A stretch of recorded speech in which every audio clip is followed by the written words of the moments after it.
Berjumpa lagi dalam permenungan kita, edisi Kamis 15 September 2022, Pekan Biasa ke-24. Hari ini peringatan Santa Perawan Maria berduka cita. Bacaan-bacaan liturgi hari ini. Bacaan yang pertama dari surat kepada orang Ibrani, bab 5 ayat 7-9, dan bacaan Injil dari Injil Lukas, bab 2 ayat 33 sampai 35. Kemarin, tanggal 14 September, adalah pesta salib suci. Kesucian salib karena Dia yang tergantung di salib, yakni Yesus.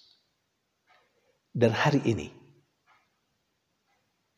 kita memperingati Santa Perawan Maria berduka cita. Hubungannya sangat dekat dan erat, sangat menyatu antara Yesus yang menjadikan salib sebagai tanda keselamatan dan duka cita yang dialami oleh Maria, bundanya dan bunda kita. Sekurang-kurangnya 3 poin yang mau saya sampaikan dalam permenungan ini. Ya, anggap saja untuk menambah wawasan pengetahuan secara khusus tentang peringatan Santa Perawan Maria berduka cita, dan juga tentang hal yang lain. Poin pertama,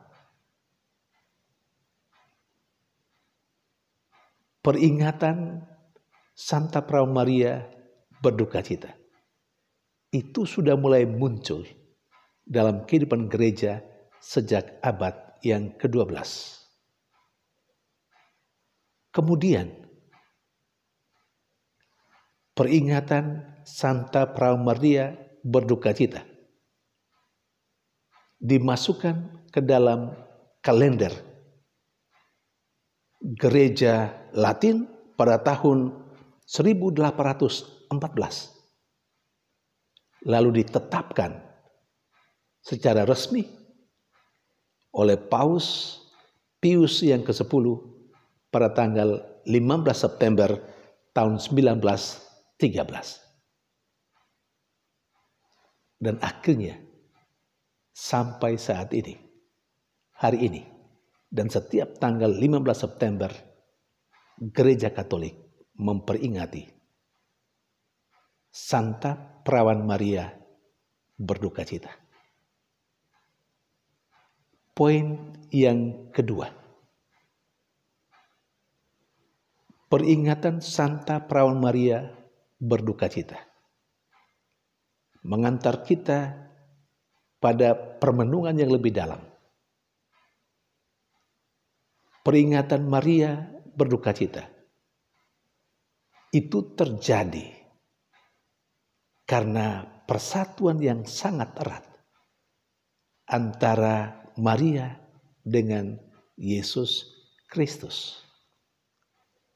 Tidak hanya sekedar bahwa Maria mengandung dan melahirkan Yesus, tetapi sejak Maria mendapat kabar gembira dari malaikat Tuhan bahwa dia akan mengandung, lalu melahirkan, sampai mengikuti perjalanan hidup Yesus putranya, terutama pada saat melaksanakan tugas dan tanggung jawab yang dipercayakan Allah Bapanya kepadanya, yakni menyelamatkan umat manusia. Sepanjang perjalanan itu, Maria yang telah bersatu dengan Yesus sejak Yesus di dalam kandungannya, sampai pada akhirnya Maria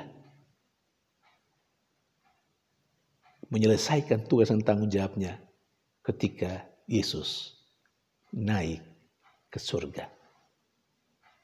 Saudari dan saudara yang terkasih, jadi Santa Pramaria berduka cita yang kita peringati hari ini secara liturgis dalam gereja Katolik, itu merupakan konsekuensi dari fiatnya, jawabannya kepada malaikat pada saat itu. Aku ini hamba Tuhan, terjadilah padaku menurut perkataanmu. Santa Pramaria berduka cita. Itu yang menjadi konsekuensi kerelaannya menerima tugas dan tanggung jawab untuk menjadi Bunda Yesus Kristus. Saudari dan saudara yang terkasih, Santa Perawan Maria berduka cita. Poin yang ketiga, disebut juga sebagai Mater Dolorosa, Bunda duka cita.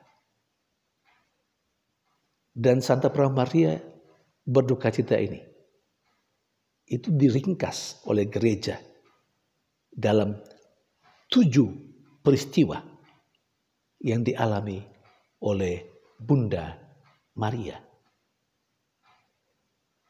Poin yang pertama atau peristiwa duka yang pertama adalah kedukaan pada saat Bunda Maria dan Santo Yosef mempersembahkan Yesus di Bait Allah, dan di sana bertemu dengan Simeon, dan Simeon memberikan ramalan dan berkata kepada Maria bahwa sebuah pedang akan menembusi jiwanya, persis seperti yang dikatakan dalam bacaan Injil hari ini. Itu kedukaan yang pertama. Kedukaannya yang kedua adalah kedukaan yang dialami oleh Bunda Maria ketika bersama dengan Yosef, suaminya, dan Yesus, anaknya, mengungsi ke Mesir. Kedukaan yang ketiga adalah kedukaan ketika Maria dan Yosef mencari Yesus di Yerusalem. Kita tahu itu. Kedukaan yang keempat adalah kedukaan Maria yang dia alami ketika dia bertemu dengan Yesus di jalan salib. Kita ingat perhentian yang keempat, bukan? Di mana Maria berjumpa dengan Yesus. Kedukaan yang kelima adalah ketika Yesus disalib dan wafat di sana. Bunda Maria berada dengan beberapa perempuan yang lain, berada di bawah kaki salib. Kedukaan yang keenam adalah kedukaan yang dialami oleh Maria ketika Bunda Maria dipangku. Ketika Bunda Maria memangku Yesus yang sudah mati. Kita ingat dengan patung Pieta. Maria menggendong Yesus yang terkulai karena sudah mati. Dan kedukaan yang terakhir yang ketujuh adalah ketika Maria mengalami atau berhadapan dengan Yesus yang mau dimakamkan. Inilah 7 duka cita Bunda Maria. Inilah hal yang dialami oleh Maria sebagai Mater Dolorosa. Saudari dan saudara yang terkasih, kiranya ketika kita memperingati Santa Pramaria berduka cita, kita mau belajar dari Bunda Maria. untuk tetap tabah, tetap teguh dalam iman. Sekalipun kita mengalami banyak penderitaan dan kesulitan karena persatuan kita dengan Yesus, karena iman kita akan Yesus. Jangan pernah mengkhianati Yesus hanya karena kesulitan dan penderitaan yang kita alami karena kita pengikut Yesus. Saudari dan saudara yang terkasih, semoga permenungan hari ini membangkitkan semangat baru bagi kita, saya dan Anda, untuk terus mengikuti Tuhan, untuk menerima segala konsekuensi karena hidup kita sebagai orang yang percaya kepada Kristus. Bahkan peringatan Santa Parwan Maria yang berduka cita mengajak kita untuk melihat bahwa apapun yang kita terima saat ini, apapun label yang kita terima saat ini, tidak saja membawa kegembiraan serta sukacita untuk kita, tapi juga kedukaan. Karena label yang kita miliki di satu sisi memberikan sukacita kepada kita, tapi di sisi lain juga memberi terkadang duka cita, kesulitan, penderitaan. Kalau saya boleh mengatakan, Maria telah menjadi murid Kristus dan Maria telah memanggul salibnya dalam mengikuti Yesus. Bukankah Yesus pernah berkata, yang mau mengikuti aku harus menyangkal diri dan memanggul salibnya. Kedukaan Maria merupakan salib yang sungguh-sungguh dimaksudkan persis yang dimaksudkan oleh Yesus.